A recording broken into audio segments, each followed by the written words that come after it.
I mean, even you think of just the last century, people came of age through obviously 9/11 at the beginning of the century and the long extended war on terror, which is still ongoing, and now through Israel and Lebanon. Then you had the financial crash, which led to the Occupy movement. Then we went into Idle No More and the movement for Black Lives. And then again, that renewed in 2020 with George Floyd in particular. And at all of those points, we've had these mobilizations, and then in various ways they've been repressed or smashed down, or they've frittered away, or we've learned some things and be forced back. And now we're in a moment where Palestine organizing is really taking center stage.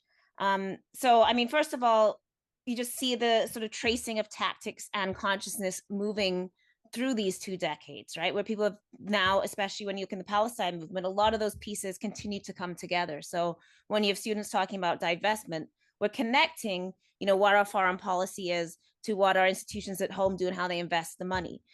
Students and young people are getting a real good look at policing and taking in the lessons from the movement for liberation of Black lives and understanding how there's money to fund the police to come and guard a subway station in case somebody holds a Palestine sign, but there's no money for housing, and people are putting these pieces together. So what we have done is, I think, learn profoundly from our failures in other movements.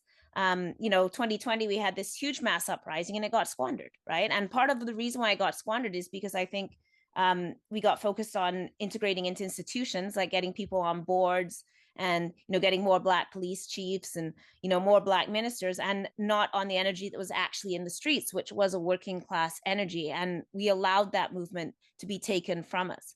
And I think what we're seeing now is much more cynicism about the ability of our institutions to create justice, which has forced people to figure out that our justice lies in each other. So one of the things that we see in the Palestine movement is the linking of that to the liberation of Black Lives movement, to Indigenous justice movements. You have Indigenous people that are leading at these marches and protests and connecting land back to the global theft of land and resources and the global practice of colonization. And for the first time in a long time, we're talking, as Niki is saying, about war and foreign policy, which has been largely absent from our debate stages and was becoming a really silent consensus. And now we're back understanding how much we spend on the military so that we can have higher education, because we're spending this money to export weapons for genocide. So I think it's we're in awful times, and obviously the lives of Palestinians, it means so little to those who govern us, but the organizing of Palestinian people and those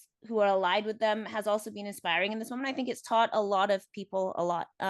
So I don't think we can ever give up. We're supposed to believe that there's nothing outside like the neoliberal consensus, and so we might as well give up. That's what they want us to believe. So just go cast your vote for the lesser of two evils, and they're in your phone, they're in your bank account, they're everywhere. So don't bother. And so our task is always to not believe that, and to always find the cracks and push on them where we can, and continue to resist and fight, and also push back upon those forces that would exploit that energy.